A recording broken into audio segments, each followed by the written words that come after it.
হাসিনা বিদায় দেওয়ার পর বিয়ানীবাজার যে শান্তি হয়েছে, আবার দেখতেছি বিয়ানীবাজার আওয়ামী লীগ লিফলেট বিতরণ করতেছে। আমি প্রশাসনকে দৃষ্টি আকর্ষণ করে বলতে চাই, আপনারা সজাগ থাকেন, আপনারা এগুলা চিহ্নিত করে যারা এগুলা করতেছে তাদেরকে আইনের আওতায় নিয়ে আসবে।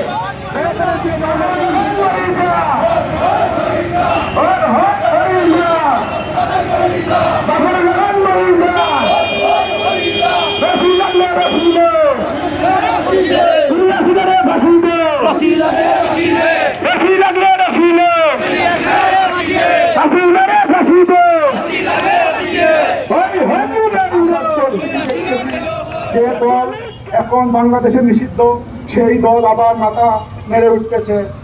আমি প্রশাসনকে বলতে চাই একটা জিনিস, আপনারা একটু দেখবেন যে দল বাংলাদেশে নিষিদ্ধ সে দল কিভাবে আবার রাতে মিছিল দেয়, আবার মানুষকে হেরানি করে, লিফলেট কাটে।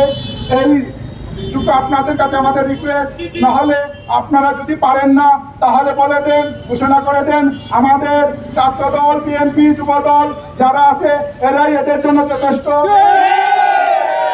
আমরা রাজপথে সবাই সজাগ দৃষ্টি রাখবেন যাতে নিষিদ্ধ সংগঠনের সন্ত্রাসীরা আর বিয়ানীবাজারের এই পবিত্র মাটিকে কলঙ্কিত না করতে পারে। আমাদের জাতীয়তাবাদী দলের পরিবারের সকল সদস্য সজাগ এবং সতর্ক দৃষ্টি রাখবেন যাতে বিয়ানীবাজারের মাটিতে এই আওয়ামী সন্ত্রাসীরা তাদের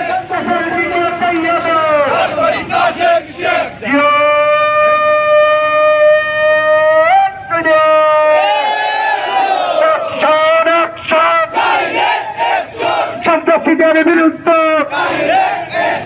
আওয়ামী লীগের বিরুদ্ধে, ছাত্রলীগের বিরুদ্ধে,